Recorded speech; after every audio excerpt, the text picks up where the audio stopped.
What up, world? Welcome to another episode of BrandonJaneauShow. As you know, I am BrandonJaneau, and like always on all podcast platforms everywhere, BrandonJaneauShow. Social media platforms, Instagram, Threads, BrandonJaneau, Facebook, The BrandonJaneauShow, and of course,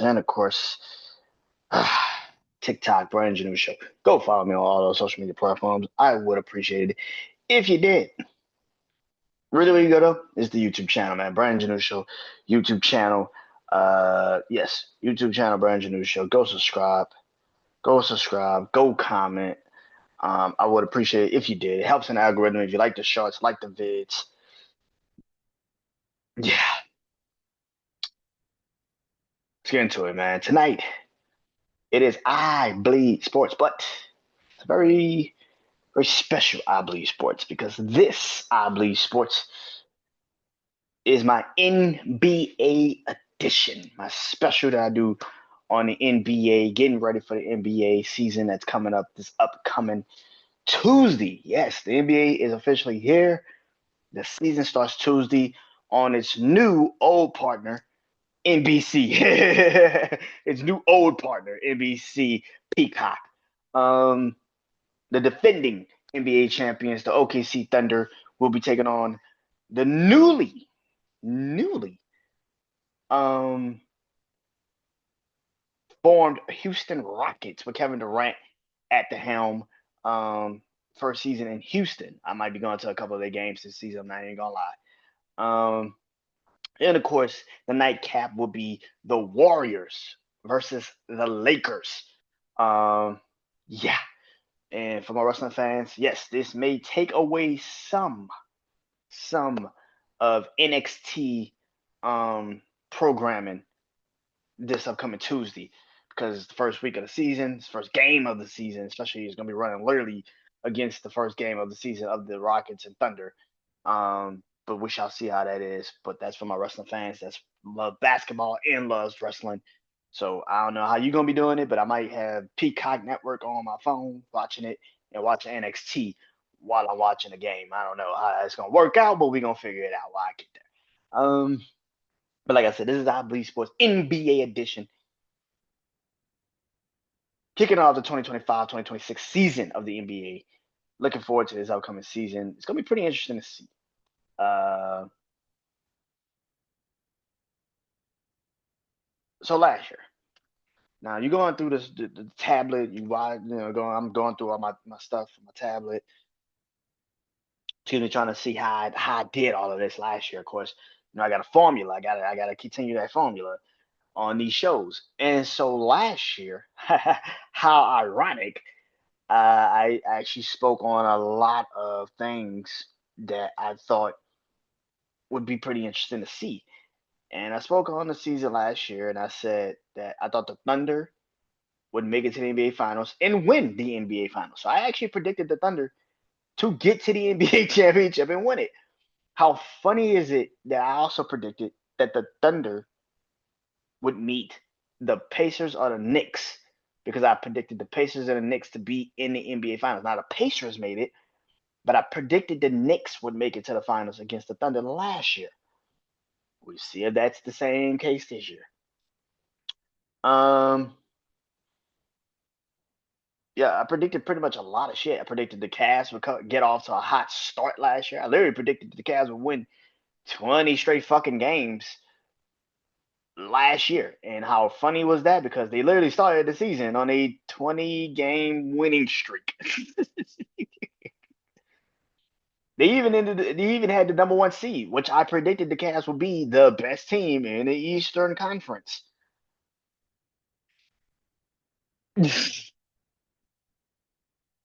I mean, I predicted some shit last year, man. I'm just saying, I predicted some shit last year, man.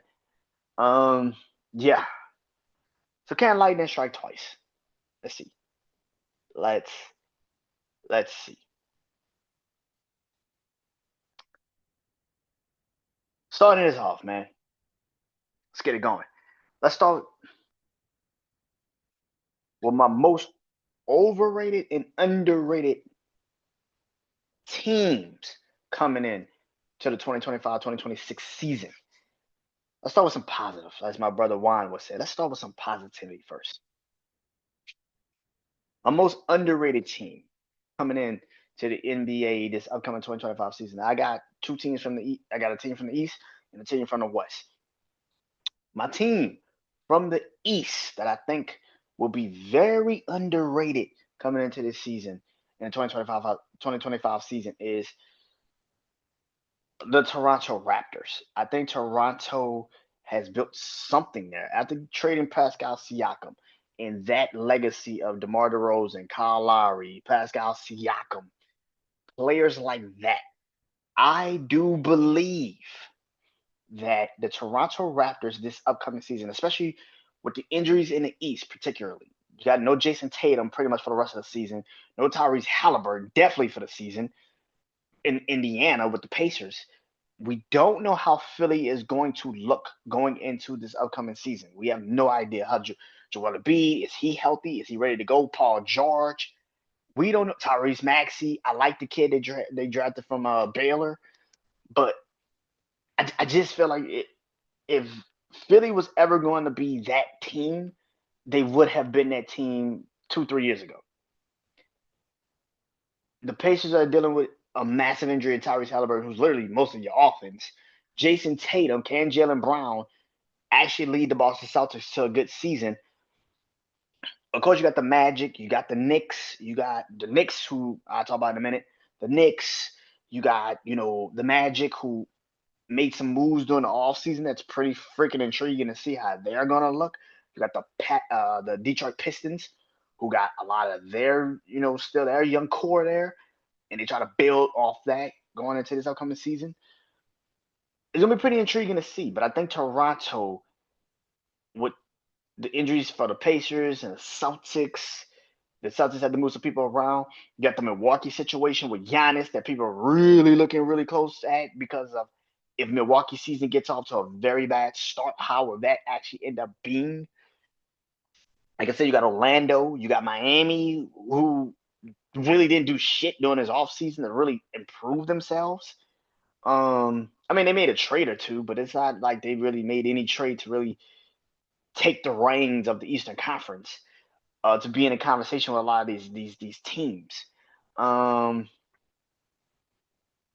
Washington, Chicago, and you start looking at certain teams. It's kind of like right in the pack, right in the middle. They're not really right in the middle or really below, and that's like Washington, Chicago. That's shit. Washington, Chicago. Like I said, Philly is kind of one of those teams right now. Um, who else? Shit. Yeah. If I had to, put a five of the Eastern Conference, like if I had to see it right now, who's gonna make the Eastern Conference? Who's the top five teams in the East? Who's not gonna be in the play-in? The Knicks,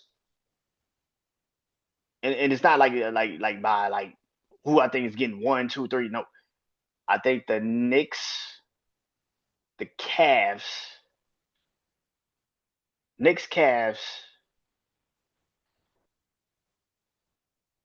I think Boston still is going to be somewhat decent enough.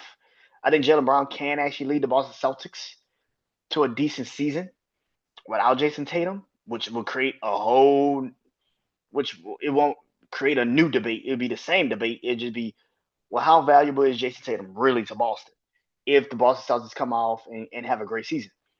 Um, Knicks, Knicks, let's say Knicks, Celtics, Celtics, Magic, Pistons, Cavs. Like if I had to pick the five teams in the East that I think is probably going to either be the top five seeds, somewhat of it, those are the five teams. The Bucks, the Raptors, the Bulls, Charlotte. I think Charlotte's gonna be an interesting team this season. That's gonna be a very interesting team this season. The reason Atlanta, I have a lot of faith in Toronto this year. I think Toronto will surprise a lot of teams. I can actually see Toronto being a top 14. I think Boston is going to struggle early. I think Toronto with that young core, Scotty Barnes, you got Scotty Barnes, you got Grady, yeah, Grady. Uh um I think Toronto. I think Toronto is going to be the most underrated team coming into the 2025-2026 season because nobody knows what they are. And again, because of the Eastern Conference being the way that it is, a lot of the superior teams like the Phillies and teams we just automatically. But the Pacers having no Tyrese, the Celtics having no Jason Tatum. It's going to take a minute for those teams to kind of get their footing. Milwaukee with the Giannis situation, how much is that going to really weigh on them early in the season, maybe even midway through the season? When the trade deadline comes up and now Milwaukee's in a couple of these losing streaks, and you're like, oh shit, here we go. What is that going to look like? The Bulls having a little bit more of a situation, trying to figure themselves out. I think the Bulls also another team that might be very underrated coming into this season. I know nobody's talking about it, but I think the Bulls are going to be a really intriguing fucking team. But I got Toronto as my most underrated team if we're talking about the Eastern Conference. Western Conference most underrated team. My Western Conference underrated team.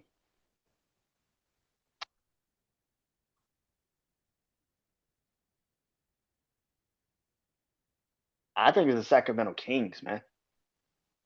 I like the Sacramento Kings. I like the Utah Jazz too, which is kind of funny to say that I like the Utah Jazz. I like what they're building in Utah. I think Utah is an interesting team. But I think the Sacramento Kings. The reason why I say the Sacramento Kings is because we don't talk about this a lot, which is division. We don't talk about that in the NBA. We don't talk about a Pacific. We don't talk about a Northwest. We don't talk about a Southwest division in the NBA because we don't really put too much emphasis on division in basketball. It's more about football in division because football is a 16 game sport. It's not really, you have to win these games. You have to win a division. You have to win your division or you get a really good seeding. That's not like the NBA. The NBA is not like that. But because the Sacramento Kings are in the Pacific Division, where you have a very old Lakers, you have a very old Clippers, you have a very old Warriors, and you got a somewhat weird Phoenix Suns who have more point guard shooting guards than they actually have like forwards and centers. And I know that we live now in a time period of the NBA where position list basketball is a thing, but at some point having to rely on guys that maybe athletic and maybe can jump out the gym, but not physically strong enough to handle a Jokic or in this case a Sabonis will hurt the fucking Suns. And that is why I think the Kings can actually be good this year. I think the Kings can actually make some noise this year. They just signed Russell Westbrook, which is a great signing, especially if you have a lot of young players, because a Russell Westbrook will immediately come in and galvanize them young players because a lot of them either grew up on Russell Westbrook, watched him play, and have a lot of respect for Russell Westbrook as a player and as a man, and know he's not going to just be there for a check. He's coming to win. So that automatically makes you want to play for that guy and play with that guy. And I think the Kings for the last couple of years have been trying to find their footing. And now you got to also remember they also got Zach LaVine last year in a trade, and they got Keegan Murray, who they just re-upped. The Kings are a very good fucking team, man. Like, don't get it twisted. I know last year it didn't go their way, but the Kings have something. And I think that that's something that's why I probably am saying they're going to be the most underrated team. Now, in the Western Conference, it's a little bit more star driven over there with Ja Morant and Zion and LeBron and Luca. You got AD and Cooper Flag, and got Kevin Durant now in Houston, and you got Devin Booker and Jalen Green in Phoenix, and you got Kawhi Leonard and James Harden still with the Clippers. And it's a little bit more, but could I see the Kings make it? Yeah, I can see the Kings making it. I can definitely see the Kings making it. I think because, again, depends on how these teams look. Now, I think, again, if we talk about the 5 teams that make the playoffs no matter what, I think the Thunder. I think the Thunder. I think the Nuggets.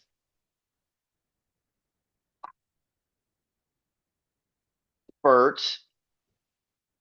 Very high on the Spurs. Um,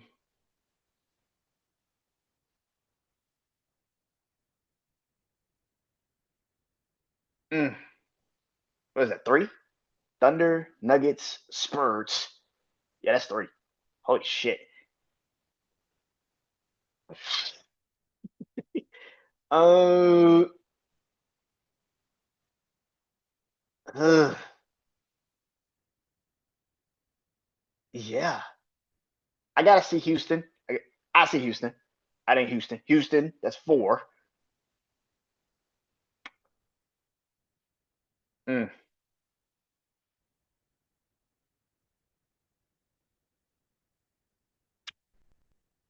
yeah. Dallas? But thing about Dallas is Kyrie might not be playing this year. And that's, I think, kind of where I kind of feel like a little bit a weird thing about that. That's my trepidation on Dallas. That's my trepidation on Dallas. Um, I say Memphis. Why not? I say Memphis. I think Jack gets them back to the playoffs. Um, I give Memphis. Um, but yeah, do I think the Kings can make the play in this year? Yeah, I think they can make it. I think the Kings can definitely make it. The West is such a jam packed situation. I definitely think that the Kings can make the playoffs. But those are my 2 underrated teams coming into the 2025-2026 season. Kings, Raptors. Raptors of the East, Kings of the West. Overrated. Oh, you're not to do overrated now. Come on now. I do overrated here. Overrated. Teams that people think is gonna be just this juggernaut, gonna kill and do damage and all this other shit. Eastern Conference.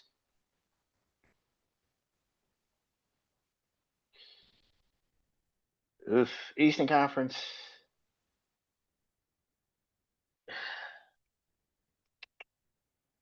Who's my team in the East? Who is my team in the East? Who would that team be in the East?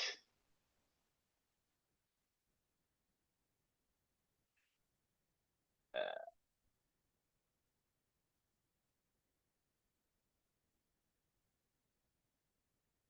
Even though I like them and I think they will be good this year, and I do have them in going to the playoffs, I just don't see how far they're going to go this year. Is the Magic? The Magic, I feel like is my overrated team in the East. The reason why I have the Magic as my most overrated team in the East is people forget how early they traded for Desmond Bain from the Memphis Grizzlies. They traded him pretty fucking early. Like, they traded him before this. I mean, after the season ended, like maybe like a week or 2 after the season ended or some shit. Um, they got Desmond Bain from the Memphis Grizzlies, but yet we still got to see how they're gonna look. Uh, Pablo Carroll getting hurt last year, really, and I mean really, really hurt them. Then you had Wagner get hurt. The thing about the Orlando Magic is if they can stay healthy, then they should be a really good fucking team. They're young, they have the playoff experience. The Eastern Conference is down this year, like I've said. So it will be intriguing to see particularly how this team will be. But because of I think the expectations of the Magic this upcoming season, that is why I feel like they may be a little bit overrated coming into this season. So yeah, the Orlando Magic is my most overrated team in the East. Western Conference overrated.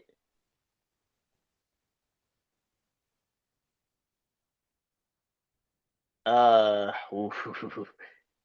um,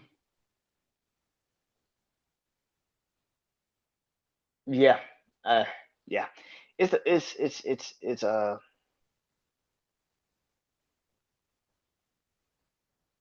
the Mavericks, Dallas Mavericks. Cooper Flag, yeah, but we gotta say the team's gonna look. Like I said, you probably don't have Kyrie Irving for most of the season. Forget they towards ACL, towards Achilles. Um, was it ACL or is it Achilles? I think it was Achilles. Um, before the end of the year, trying to make the playoff run and towards Achilles. Um, but we gotta see how Cooper Flag is gonna play with Anthony Davis, Klay Thompson. We gotta see how that team is going to actually play with all of these guys first before we get into how this team is actually going to react in certain situations.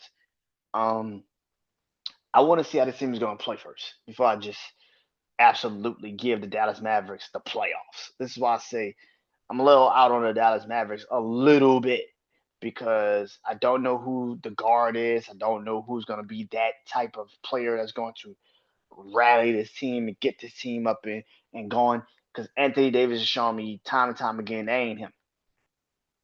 That ain't him. So they need that type of player. They need that guy. Is it Cooper Flag? Do they follow after the first round, the first pick in the draft? Is he the guy? Is he the leader moving forward? Because if he's the leader, that's a fucking problem. So yeah, I think the Dallas Mavericks. Um,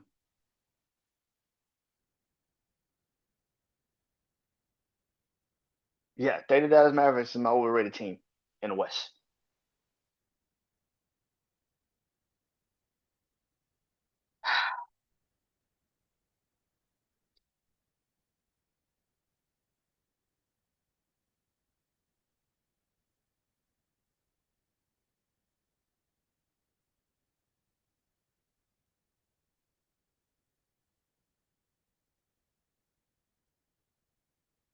Most overrated, underrated players in the NBA coming into the NBA. Let's do this. My most underrated player in the NBA. Now, the most overrated, underrated, which was, a Western Eastern Conference thing. This is just players. I'm not doing the Western Eastern Conference thing with this one. So I'm just talking about the players. My most underrated player coming into this season for the NBA to me is Trae Young of the Atlanta Hawks. Trae Young, who everybody swear to God he was going to be the one that was going to get traded first, and not Luka because Atlanta just could not figure him out. No, they didn't know what to do with him, and yet he's still in Atlanta. So go figure. The Atlanta Hawks, I feel like have a very interesting pathway. I think they have a good team. Like I like Atlanta's team very much, and he's the quarterback. He's the guy. He's the leader of the team. I think Trae Young can have an interesting fucking season this year, especially with the ability of how the Atlanta Hawks have been playing the last couple of years. He can take the Atlanta Hawks for the first time in a long time to a very high height. Yes, I still have a lot of faith in Trae Young. I think Trae Young can definitely do this. Um, and I believe Trae Young can and will do this season for Atlanta. I got a lot of high hopes for Atlanta this upcoming year. I'll talk about that a little bit more as we continue. My other underrated player is Jalen Brown from the Boston Celtics. Listen, I think Jalen Brown will prove to everybody that he can be the guy. He can be the number one guy. I think that, like I've said numerous times, Jason Tatum is Kevin Durant. He's a little bit more defensively sound than Kevin Durant, but he's Kevin Durant. Nothing more, nothing less. He's a scorer. That's all he really is, man. But people swear to God that he's the best player. I think it's Jalen Brown. I think Jalen Brown can definitely be. I think it's Jalen Brown. I think Jalen Brown is definitely the best player uh, in Boston. I think he's actually the glue that makes the damn team stick. But people give it to Jason Tatum. I think Jalen Brown this season shows everybody that he is that guy. He can be the number one guy. He can be the team. He can be the guy. He can be the number one player. He can be your face of your franchise. I think Jalen Brown, this is his season to prove that, and I think he will. Most overrated player coming into this upcoming season. For me, there's two players too, and I'll start it off like this. Which one am I going to get the least amount of slander for? Oh shit, they're both going to give me the same amount of slander. So fuck it. Well, now let's start it off like this. Luka Doncic is my most overrated player coming into this upcoming season. Here's the beautiful thing. Here's the beautiful thing for Luka Doncic. You don't have LeBron James for at least 2 to 3 months. So technically, we're going to get a glimpse of what the fuck the Lakers will be once LeBron retires for the first 2, 3 months. Which means, Luka, you get to run the show without LeBron James being there. This is going to be very fucking intriguing to see how this is going to play out. Here's the problem with that. You got in shape, great. But the problem with you being out of shape wasn't because, not just because you're defensively. See, defense is effort. And people keep acting like defense is not fucking effort. Like, oh, it's because of it's because of his weight. Nigga, what? Yeah, his weight is one of the reasons. But defense is effort. Is this gonna now make him a fucking like his effort on defense is gonna get him to this to is he gonna become one of the best defensive players effort wise? Like the fuck are we talking about? Like Luka's never been a defensive player ever. The fuck are y'all talking about? Like he's never been a defensive player ever. You can sit there and say, "Oh, it's effort, it's this, it's that." Make the fuck out of here, bro. Like Luka as a defensive fucking player, he's never been there, man. Luka's never been a defensively sound player ever. He can score, great. He can fucking score. Whoop de fucking do. So can half the fucking league, most of the fucking league. Does that now make him fucking? Will that now turn him into Michael Jordan in his prime? Is that gonna make him into, you know, is this about to make him one of the greatest defensive point guards of all time? Fuck no. Luka has never. Why would I think now he's gonna transform into the best damn defensive player on the planet? Fuck no. Okay, great. He lost weight. Whoop de fucking do. Does this now mean he's the best defensive player on the planet? Fuck no. And that's the thing. We're gonna get a glimpse into how the Lakers are going to be, and if they need to maybe think about going to maybe go and get the right fucking players around Luka, like defensively sound players around Luka. These first couple of months, we get a chance to see if Luka really can do it, or if it's really like, okay, we need a actual defensively sound fucking team around this dude. He cannot just be. We can't just leave him on an island. Now I think the Lakers are going to find schemes and plays to get Luka not to be so defensively, inept. But stop with this bullshit that now Luka's got these guys. That's why he's gonna shut the fuck up. No. The other overrated player that I think is coming into this season is definitely Kevin Durant. Um, Kevin Durant is now to the point in his career where we now know Kevin Durant is a scorer, nothing more, nothing less. You're paying him to pretty much be a scorer, nothing more, nothing less. You're not asking him to go out there and put up, a triple double every fucking game. You're not asking him to go out there and be this great game changingly life altering type player. You're not asking him to do any of that shit. What you're asking Kevin Durant to pretty much do is to be a scorer. Now, with that being said, yes, is he in the right situation for Houston? Pretty much. I mean, Houston last year, especially in the playoffs, could not score when it mattered most. But to me personally, that doesn't make him now this best player because he's in a situation where he's on a team where all he's got to do is score. There's games where Kevin Durant might score, but his defense lacks. And yes, Houston is a very young team that can handle the pressure of having a guy like that not really being a great scorer. I mean, not being a great defender. But what happens when Houston has a 3-game losing streak and the scoring ain't the problem with Kevin Durant no more? It's like, oh, he can score, but he can't defend. He can't stop no fucking body. You also gave up some pieces. I think Houston's ready to take the next step. But just because you got Kevin Durant doesn't mean you're going to now win the NBA championship. We've seen enough of Kevin Durant to know, especially in the recent years, that all he can do is fucking score. And again, Houston is a good defensively sound team, but at the same time, it's like, bro, you're putting an old player, a veteran of Kevin Durant's ability, and if you don't have the proper players to handle a Kevin Durant, now we're in a problem because Kevin Durant can overrule a lot of shit in Houston because he's Kevin Durant. So we shall see how that all plays out.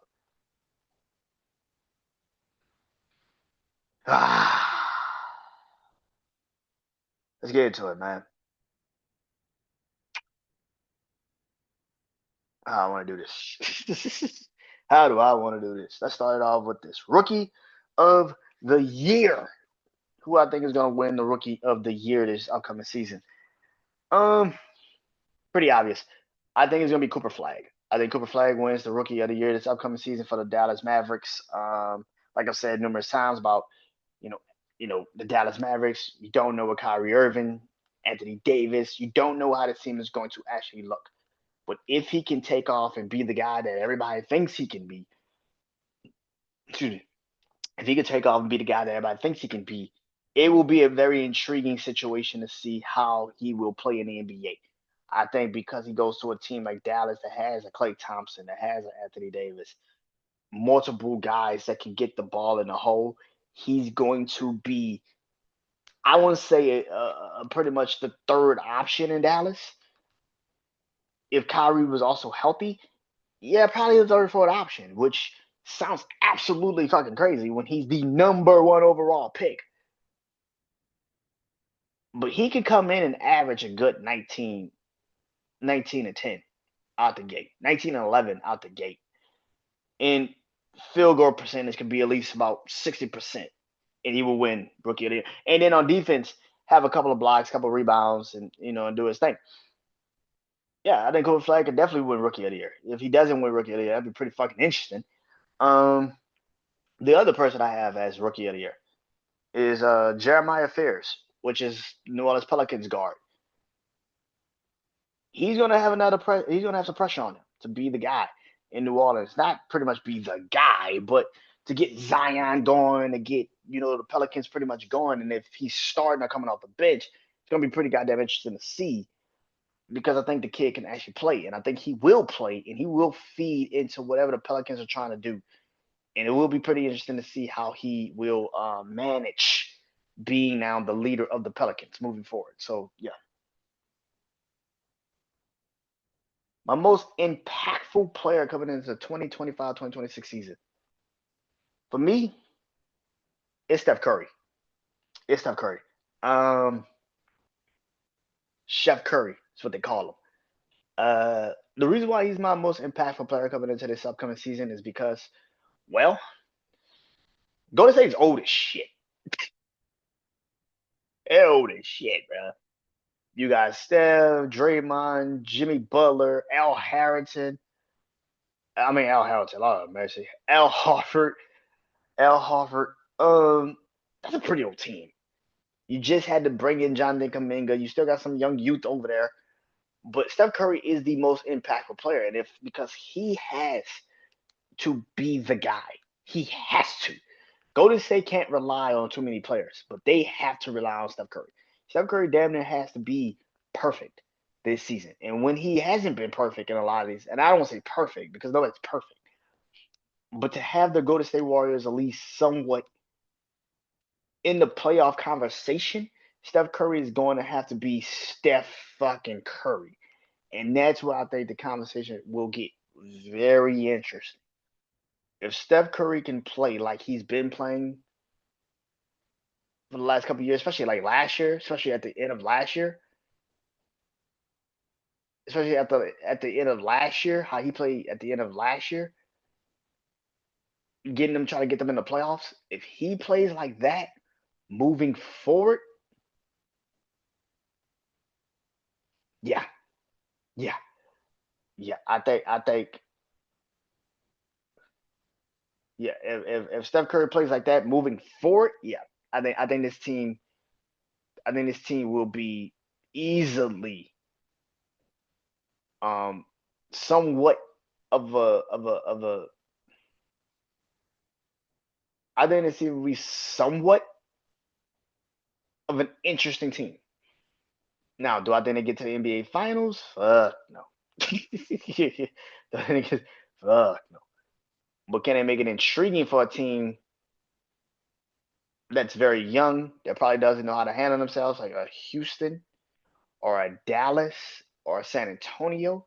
Yeah, but that's only if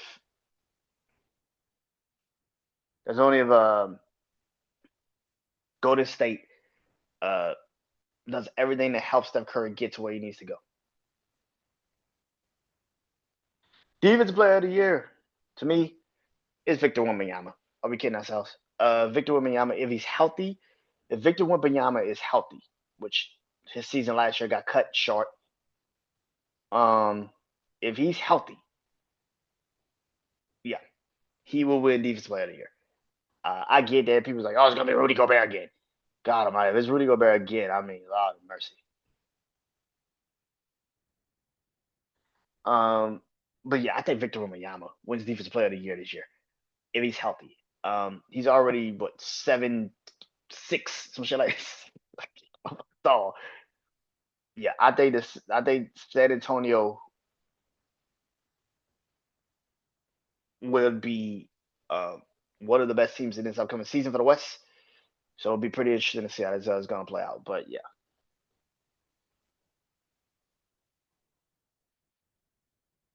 Coach of the Year for me, it's Quentin. It's Quentin Snyder, uh, head coach of the Atlanta Hawks. Like I've said numerous times, I think Atlanta's gonna be a good team this year, man. And he is the key to that team. Quentin Snyder, for the last couple of years, has been trying to get his team to where they were when he was the head coach of the Cleveland Cavaliers. Um, will they be that team this year? We shall see. I think they will. Like I've been saying numerous times, the Eastern Conference has not been this great team. They've been okay.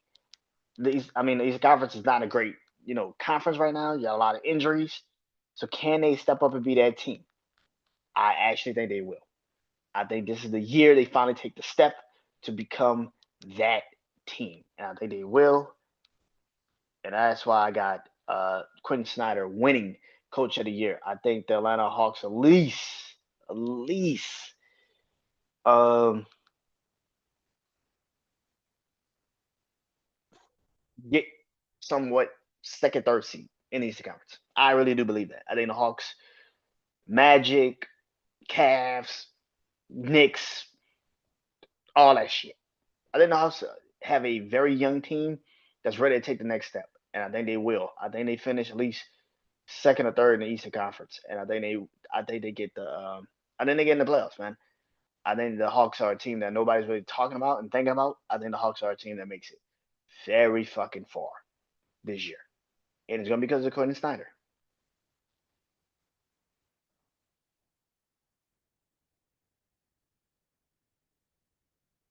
Let's see, where am I with it? Hey, oh,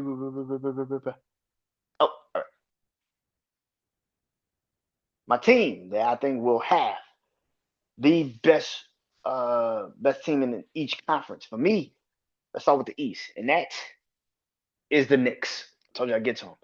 Knicks made a dumbass decision during this off season. They fired Tom Thibodeau. Why? Because they're the fucking Knicks and we don't know. This season is all on Karl Anthony Towns and nobody else. And I know people are gonna say, nah, it should be on Jalen Brunson too. Jalen Brunson has done exactly what the fuck he has set out to do for the last 2 seasons for the New York Knicks. And that is make them motherfuckers relevant again. And he has fucking done it. The rest of this shit is on Karl Anthony Towns because we have paid you all this money. We have looked you in your eyes. We have said, motherfucker, be the guy. And you have shown us when the playoffs come, you fold like hot fucking laundry, nigga, on a hot summer day. This nigga can't get shit done when it matters motherfucking most. I don't want to hear this shit no more. Karl Anthony Towns can shoot threes and he can be going up. Great, nigga. You just a less talented Jokic. Congratulations. If this nigga don't get his shit together and finally prove that he can be that guy, I'm not saying you gotta be the best player on the Knicks, but nigga, be the second best. At least challenge Jalen Brunson to be that guy. He don't even do that. He don't even do that. The Knicks should easily win the Eastern Conference. They should easily win the East. Like, bro, there's no conversation without the Knicks winning the Eastern Conference. The Knicks should easily win the Eastern Conference. You have the Celtics with no Jason Tatum. You have the Pacers with no Tyrese Halliburton. We don't know how the Knicks, how the Heat are going to look with Tyler Hero and Bam Adebayo. We don't know how Toronto's going to look. We don't know how Atlanta's going to really look. I think Atlanta's going to be a really good team, but we don't know about the Pistons. We don't know really about the Pistons. We don't really know about the Magic. You are the only team that really brought some people back and stayed intact that got to an Eastern Conference Finals last year. All of your problems are pretty much not there right now. They're non-existent. If you do not win, if you do not win, at least get to the NBA Finals this year. Blow that shit up. Blow that shit up. It's over. Blow that shit up. You're not getting there. Because next year, Jason Tatum is going to be there. Tyrese Halliburton is going to be there. The Magic's going to have another year under their belt. Atlanta's going to have another year under their belt. The Pistons are going to have another year under their belt. And you can't get over the fucking hump. Blow that shit up. Blow that shit up. So that is why I'm going with the Knicks to be the best team in the Eastern Conference and make it at least to the NBA Finals. Because if you don't make it to the NBA Finals this year, nigga, I don't know what the fuck to tell you. I don't know what the fuck to tell you. Best team in the Western Conference. I have two. Either one of these teams could be the best team in the Western Conference. Now, funny enough, they're also the teams that I think can end up having the best fucking record in the NBA. And that to me is the Thunder or the Spurs. Now, again, Thunder, defending NBA champions. I know a lot of people are going to sit there and say, they can't do it again. The Thunder are a very young fucking team. And I said this shit last year. People thought I was fucking crazy. The Thunder have the platform and the basis to actually become the Golden State Warriors. They have the nucleus of, say, Gilgeous-Alexander. They have, the Williams brothers there. They got Chad Holmgren. They got a great head coach in Mark Daigneault.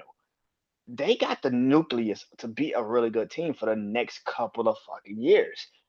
People don't want to say that, and I get that. Also, we said it's about the Nuggets, and we said about the Celtics and the Bucks, and I know. But the Thunder have something that a lot of those teams didn't really have, and that's defensive presence. Now, I'm not saying the Celtics didn't have a really good defense because they fucking did. But they were also very old, too. You relied on people like Kristaps Porzingis to stay healthy. That was very stupid. That was very stupid. Same thing with Al Horford. You relied on older players to stay healthy and to keep you in games. And also you cannot figure out who was the guy. Is it Jason Tatum? Is it Jaylen Brown? In OKC, there's one person, and that's Shai Gilgeous-Alexander. Everything goes through him. And that is why I think the Thunder can repeat and win the Western Conference and have the best record this year. But there's another team in the West that I definitely think they could get that record, and that is the San Antonio Spurs. I know everybody's on San Antonio's bandwagon.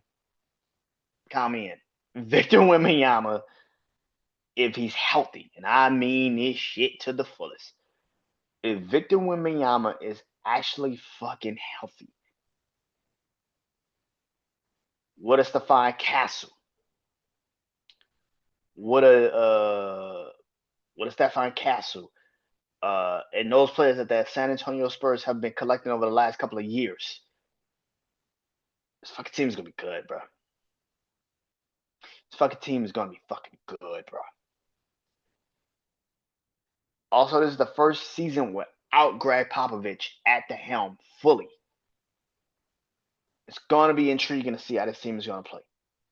And I think the San Antonio Spurs can give the Thunder a problem, a massive fucking problem this upcoming year. So yeah, I got the Spurs in the Thunder as not just the best teams in the West, but the best teams with the record.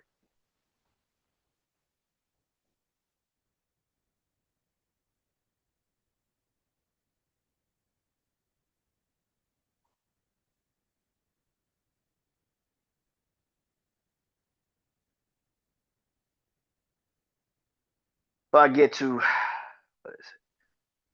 My Eastern Conference Finals, my Western Conference Finals, my NBA Finals, and my NBA champions of this upcoming season, who I think will win. My MVP.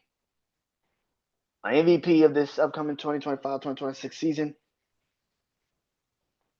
I have two players. I've already praised them once. I'll praise them again. Victor Wembanyama. I think Victor Wembanyama, if he does exactly what we think he will, if he stays healthy, this team with him at the helm is a dangerous, scary fucking team. The man is 7'6" and can do whatever the fuck he wants to do. And I think Victor Wembanyama, if he stays healthy and plays the way we think he can play, I think he wins MVP. I think he can win the MVP. Now, there's another player that I also think can win MVP. Now, I haven't talked about the team. I haven't talked about that team, or I haven't even talked about, how I feel about that team. And that is the Minnesota Timberwolves. And that player that I think can win the MVP is Anthony Edwards. I think Anthony Edwards can win the MVP. Now, how I feel about the Minnesota Timberwolves as a team, I felt like the Minnesota Timberwolves should have went and tried to go get Giannis. I felt like they fucked up. I felt like they should have. Now, they could still get him, but that price is going to be extremely fucking high now. I think the Minnesota Timberwolves should have ran to go get Giannis, pair him up with Anthony Edwards, and see how this shit look. Keeping the same players, Rudy Gobert and Julius Randle and guys like that. Yes, you've gotten to the Western Conference Finals the last 2 years, but you've run into the same problem every year you've been in the Western Conference Finals, which is you have Anthony Edwards and nobody else. And that's kind of why I feel like Anthony Edwards can actually win the MVP this year. I think Anthony Edwards will finally show everyone that he's that fucking guy. So I got Anthony Edwards also possibly pulling it off and winning the MVP. Again, now I don't know about Minnesota particularly. I don't know about Minnesota particularly as a team. But as long as Minnesota's gonna have to make a move for me personally. For me to believe that Minnesota could get to the Western Conference Finals or even go to the NBA Finals, they gotta make a move, man. They gotta make a move. They're starting to feel like the Toronto Raptors, Philadelphia 76ers of the early 2000s, where you know how good your one real attraction is, like Vince Carter, Allen Iverson, the Pacers, or Reggie Miller. Like you know how good those players are, but you don't do shit to actually make the team better around them. And that's the one thing about this new generation of people. They think that because they're a little bit more athletic and they're a little bit more quicker and a little bit this and look, the facts are a lot of these fucking players still cannot perform when it matters fucking most. That's why you need to go get other guys to be around him. That's why I said the thing about Luka, where it's like you're gonna find out if he can be, if he's just a fucking offensive playmaker, or if he's an actual overall really good fucking player. Because now the weight isn't the conversation anymore. You got rid of that shit. Can you now play defense? And if you can't, well then motherfucker, that's on you. Same thing with Anthony Edwards. Anthony Edwards can play, but he can't just be the only fucking dude when it gets crunch time. He gotta have help. He's gotta get some people that can help him. And he ain't got a fucking soul to do that. That's a problem. That's a massive fucking problem. And for me, Minnesota needs to start thinking about Anthony Edwards in the future of the Minnesota Timberwolves moving forward. Because if not, you just pissing away this kid's career. You might as well trade him now. You might as well trade him fucking now, bro. Eastern Conference Finals. I told you the Knicks, I think they will get there. Because look at the East. It's not really that many teams that can really fucking stop them. It's like, I think the Knicks get to the Eastern Conference Finals. Now, who they will play, that's pretty intriguing, wasn't it? Here's a team that I haven't talked about all episode, and that is the Cleveland Cavaliers. I've mentioned them, but I've never talked about them. I think the Cleveland Cavaliers could get to the Eastern Conference Finals. Now, the question is, how good will they physically be this year? Now, last year, like I said, they will get to the Eastern Conference. They will weed it. I literally predicted everything for Cleveland. They would start off hot, they would get the number one seed, they would stay hot, and they would get the number one seed, and they would get in the playoffs. But I never said they'd get to the NBA Finals. I knew they would lose to either the Knicks or the Pistons or the Pacers before they even got to the Eastern Conference Finals. What happened? They lost to the Pacers before they even got to the Eastern Conference Finals. That's just what happens. For me, look at the Cavs. Darius Garland, Donovan Mitchell. They got the nucleus. They know what to do. They just can't get over the fucking hump. And now, if they don't get to at least the NBA Eastern Conference Finals this year, there's a real fucking conversation. Is Donovan Mitchell, can Donovan Mitchell be the guy? Or is just Donovan Mitchell just a really good piece to an NBA franchise that can maybe, if you get the right people around him, like let's say if he gets moved to Boston or he gets moved to a Minnesota, like Anthony Edwards could be the guy, but Donovan Mitchell's a good second option. Is he that guy now? Because that's exactly what the fuck the conversation is for Donovan Mitchell moving forward this year.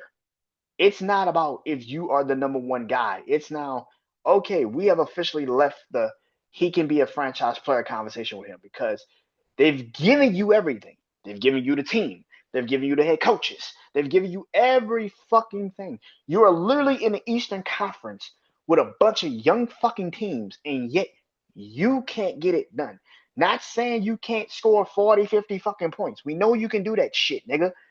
But you can't win when it matters fucking most, and that's on you. Because you want to be perceived as the franchise player, and you want to make hundreds of millions of fucking dollars every contract. All right, nigga. Well, here's where it is. Now you got to get us to the Eastern Conference Finals. Now you got to get us to the NBA Finals. Can you fucking do it? And if you can't,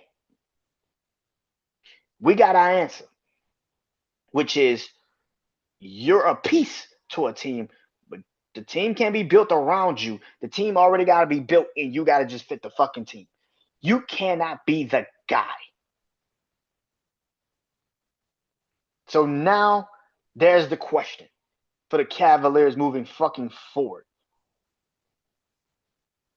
And that's teams like Miami. That's teams that probably have the team structure. What's a team that Donovan Mitchell could definitely fit into if the Cavs don't really get shit done this year, moving into next year? What's a team? Minnesota. Minnesota. Uh, there's another one. Depending on how they play this season, the Spurs, where you don't have to be the guy. You just have to be the guy we think you are, which is come in, give us the playoff performances, but we don't need you to be the number one guy. We need you to be just a part of the team. That is the situation with Donovan Mitchell this fucking season. It ain't Darius Garland, it ain't Evan Mobley, it's Donovan Mitchell. Can you be the fucking guy? And if you can't, if you cannot be the guy, then we need to go get the fucking guy because we got the team. You just ain't the guy to get us there. And that's where the Cavs are going to have a very difficult conversation with themselves moving forward. Because this season is the season you blow this shit up. Either you get to where you need to go, which is the Eastern Conference Finals, at least the NBA Finals, because you have no one in sight. The Pacers are not there. The Celtics are not there right now. The Bucks are in the turmoil. Philly's in turmoil. If you cannot get to the Eastern Conference Finals and at least go to a Game 7 with the Knicks, blow this shit up. It's over. Blow this shit up. It's over. It's over. Fucking over.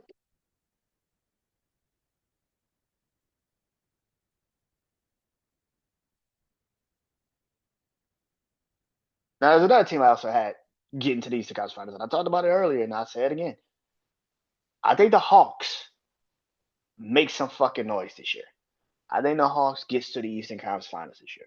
I know people sit there and say, "Oh, it's the Pistons. Oh, it's the Magic, Cavs," but I think it's the Hawks, man.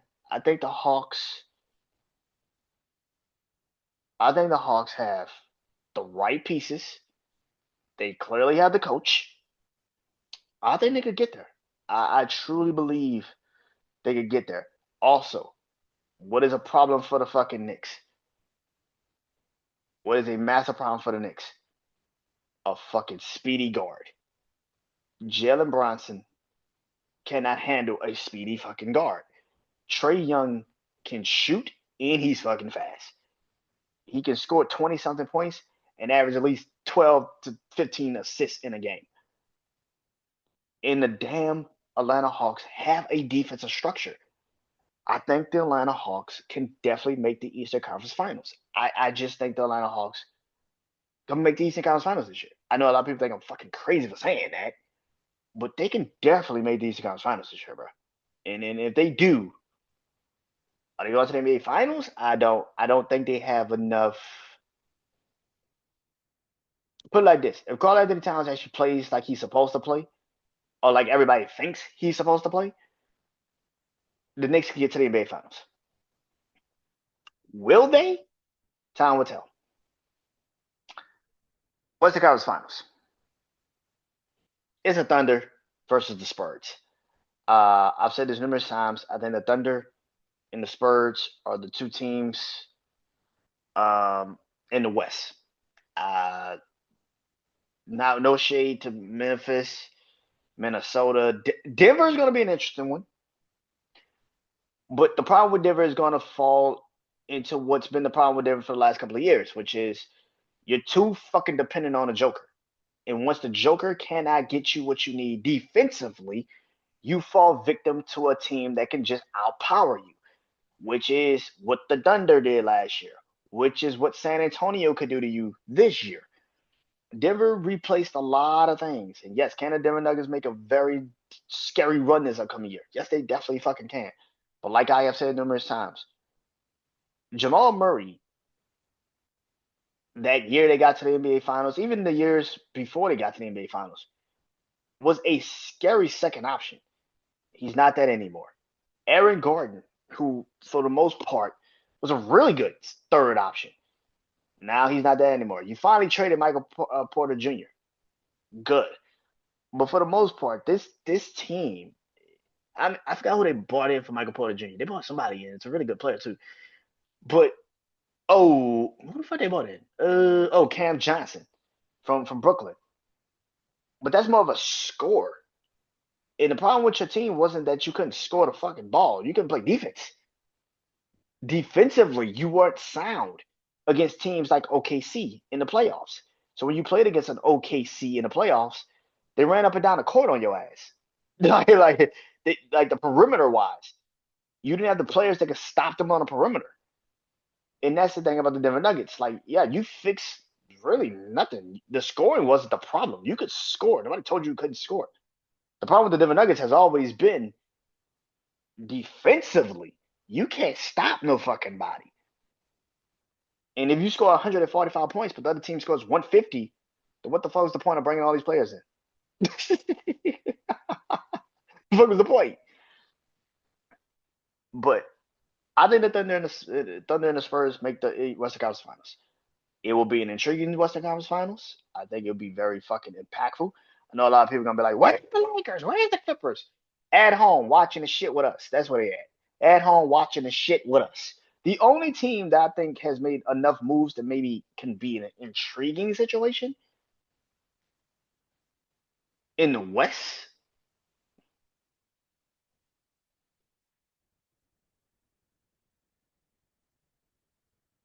depends on the Mavs, man. It really does depend on the Mavs. Maybe the Mavs, but it depends literally on the guard situation. Kyrie's not there, like I said. It depends on the Mavs, but I just think the Spurs. I know a lot of people just on the Spurs bandwagon, and everybody's. And I know a lot of people think that like if the Thunder's not gonna repeat, I don't know, man. I just feel like a lot of these teams in the West are very fucking old. You know, the Warriors, the Lakers. They're too dependent on the yesteryear. They're too dependent on the yesteryear.